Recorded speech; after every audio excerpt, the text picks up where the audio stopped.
All right, great to have you with us Wednesday morning on Breakfast. A lot of people on our website have been giving us their pet peeves as well. So remember, phone the Henry hotline with yours. Peter says people that flick cigarette ends out of a car window. I hate that. God, I hate that. People in general, really. All right, it's time to talk politics now. Ed Husic joins us, federal member for Chifney in New South Wales. How are you, Ed? Good to have you with us. Very, very good. I agree with that last pet peeve. Isn't it vile? It is so vile. And Josh Frydenberg, Liberal MP. The cigarette one. Is that your big one, Ed? That and throwing trash out of a car. I hate that. Yeah, that is horrible. Although, do you slightly cut a bit of slack for people that throw out like a little bit of banana skin or some, organic stuff? Is not quite so bad, is it? Yeah, it's biodegradable, so therefore cut them some slack. So it's not so bad. Yeah, I'm hearing it. Nah. All right, Josh. Since we're talking about this, your pet peeve? Oh, pet peeve. I don't know, people... people in general. People, okay. People, exactly.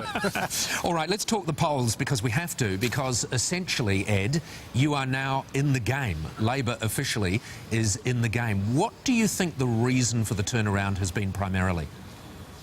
Well, I think the big reason is people are seeing through the scare campaign that we've had to sort of endure for the last year or so, where everything was predicted was going to work. Everything bad that was being predicted was supposed to happen, and it didn't. And I think people, as the PM has said, their lived experience is showing otherwise.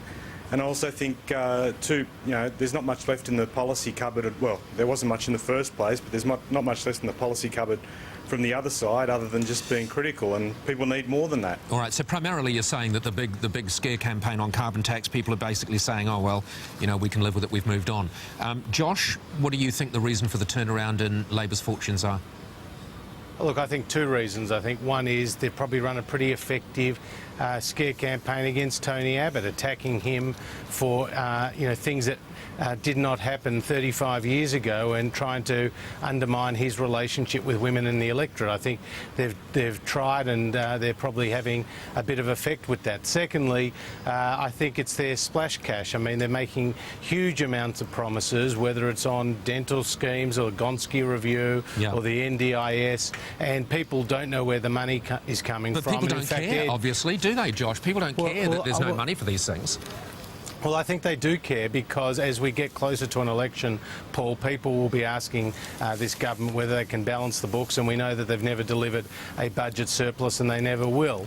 But people like Ed have raised their hand in caucus and said, Treasurer, tell us where this money's coming from, because we have to be credible. So I think there is a big question mark hanging over the government's economic credentials. So to summarise what you're both saying, people now are no longer frightened of carbon tax, they're frightened of Tony Abbott. Well, I don't think they should be frightened of Tony Abbott, but I think they are worried about the carbon tax, and I think they are worried about the cost of living. So that is definitely playing out. All right. Can we talk about, just very quickly, the mood in Parliament? Josh, have you noticed that, that your colleagues, maybe yourself, you're walking around with a bit more of a spring in your step? Well, not you. No, you won't be walking around with a spring in your step. I meant Ed, actually. You'd be walking around with your head held between your legs.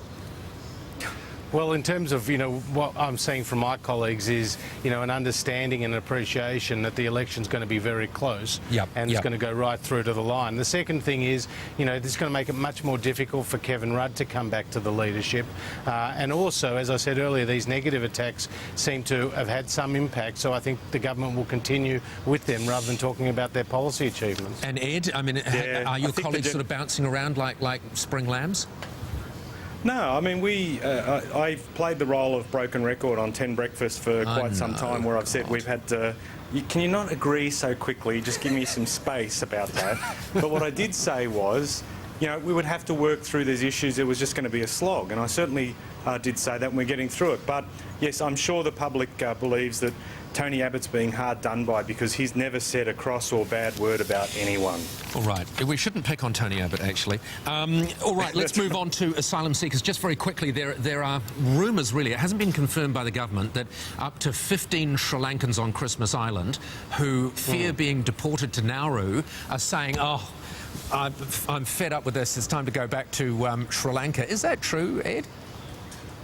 Well, I mean, those are the reports that's circulating, but you simply won't know until the actual announcement's made, because for operational reasons you've got to sort through issues with individual applicants. But if it's true, it would indicate that Nauru as a deterrent is working very well.